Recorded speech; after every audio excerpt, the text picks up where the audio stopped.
Good morning, my brothers and sisters. Welcome to episode number 20 in the book of Revelation. This is season 27 of Be With Me. We're in a passage where the Lord is walking among the seven churches of Western Turkey currently, which is Asia, the Roman province of Asia, and he comes to the city, the church at Philadelphia, and he has all good things to say, actually. And we're going to do the second half today. We're going to start in verse 10. This is Revelation 3, verse 10. I'm going to title today, I Am Coming Soon, and we are one day closer to soon. I think that's the official title, One Day Closer to Soon.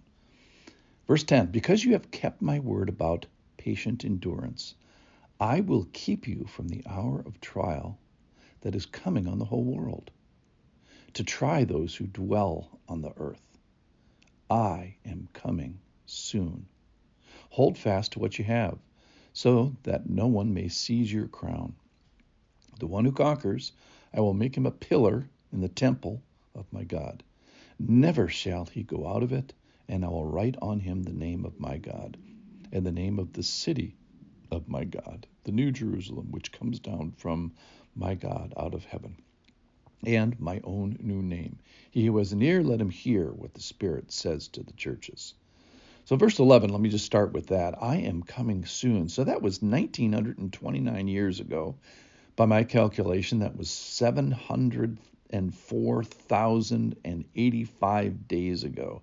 That in this vision, Jesus himself walked among the churches and gave feedback to the churches, and specifically here to the church at Philadelphia.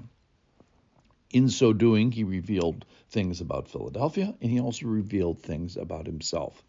So here's some feedback on that the Philadelphians got, that you have kept my word, and you have kept my word about patient endurance.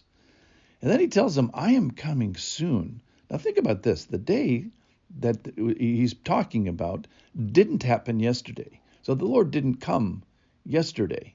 And there's been a number of those days, 700,000 of them specifically. And so we are 700,000 days closer to what the Lord means by soon. I'm not sure what and nobody knows exactly what the soon is. But the call is for patient endurance until that day. So that means steadfastness and perseverance. And it doesn't just mean gutting it out, patient endurance. It means waiting with hope, with an eye to that day that Jesus says is coming soon.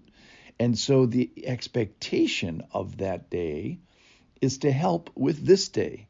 So there's this hope associated with this patient endurance. And this is also a characteristic of Christ. He's the one that patiently endured the cross. And he tells us in Matthew 10:22 that the one who endures to the end shall be saved. So what is that day? The day is that he either comes here or the day that I go there. All right, because you have kept my word about patient endurance, in other words, you have obeyed, I will keep you from the hour of trial. So this hour of trial is coming on the whole earth, and it's to try those who, quote, dwell on the earth. Now, that's used 9 times in the book of Revelation. This is the 10th time, 9 other times. And it's a code for, a technical term, for unbelievers in the book of Revelation. So, though that dwell upon the earth generally means unbelievers in the book of Revelation.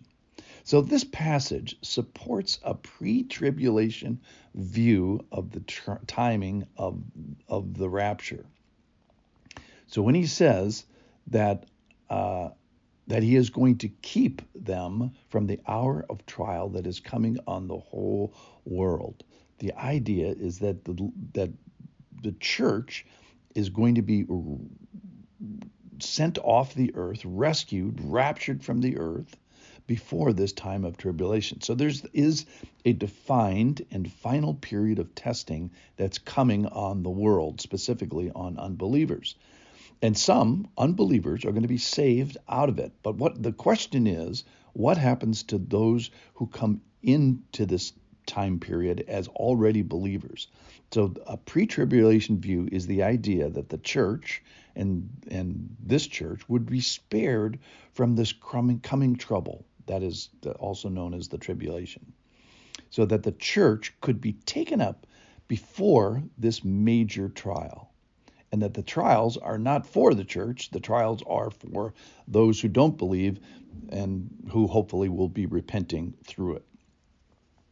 So the testing is for unbelievers during this trial and tribulation, and they're repenting.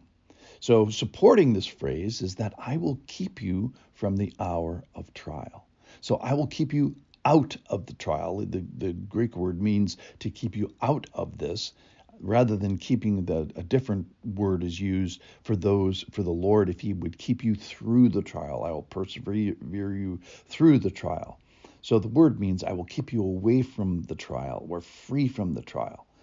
So this passage supports the pre-trib view. So I'm a hopeful pre-trib, which means that I hope the Lord keeps the church from this. I am also a humble pre-trib view, that I could be wrong. So stay tuned. And if I'm wrong about this, Lord, help me see it. So the question is this concept only for theologian, or is it for a guy in his bathrobe sitting in his green chair in the living room?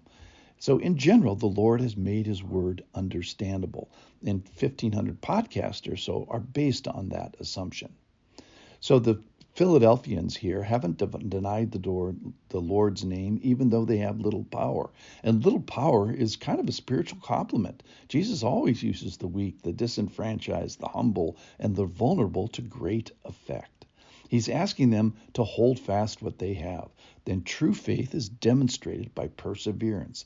God helps us be unsnatchable, and he'll lose none that are truly his own. And he wants us to live a crownable life. So let's be like the Philadelphians. Let's let our steadfastness in our limitation, with an eye towards the day that he says is coming soon, may that day empower this day.